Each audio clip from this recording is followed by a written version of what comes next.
এনআরসির বিরুদ্ধে মিছিল চলছে, এনআরসির বিরুদ্ধে মিছিল চলছে, সিএবি প্রত্যাহারের দাবিতে মিছিল চলছে। এই অসমে 19 লক্ষ মানুষের নাম বাদ দেয় এলাকার স্বার্থে প্রশাসন।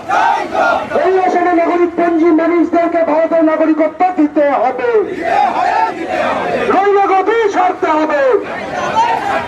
এই দাবিতে এই মিছিল চলছে। অসমের মানুষদের নাগরিকত্ব ফিরিয়ে দেওয়ার দাবিতে এই মিছিল চলছে।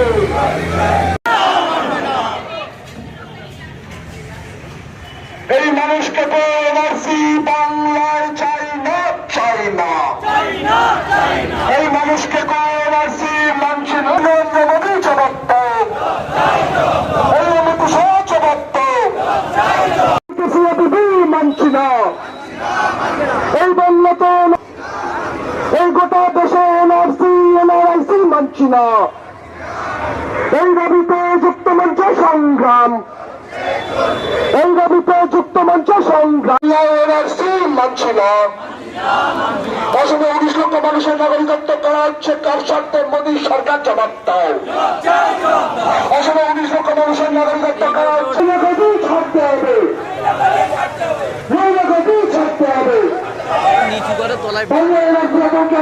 মানুষের নাগরিকত্ব করা হচ্ছে কার স্বার্থে? মোদী সরকার জবাব দাও। মানছি না, এই বললে তো এই গোটা দেশে এনআরসি এনআরআইসি মানছি না। এই দাবিতে যুক্ত মঞ্চ সংগ্রাম, এই দাবিতে যুক্ত মঞ্চ সংগ্রাম। এনআরসির বিরুদ্ধে মিছিল চলছে, এনআরসির বিরুদ্ধে মিছিল চলছে, সিএবি প্রত্যাহারের দাবিতে মিছিল চলছে। এই অসমে 19 লক্ষ মানুষের নাম বাদ দেয় এলাকার স্বার্থে প্রশাসন। এই অসমে নাগরিকপঞ্জী মানুষদেরকে ভারতের নাগরিকত্ব দিতে হবে, নৈরাগতি ছাড়তে হবে। এই দাবিতে এই মিছিল চলছে। অসমের মানুষদের নাগরিকত্ব ফিরিয়ে দেওয়ার দাবিতে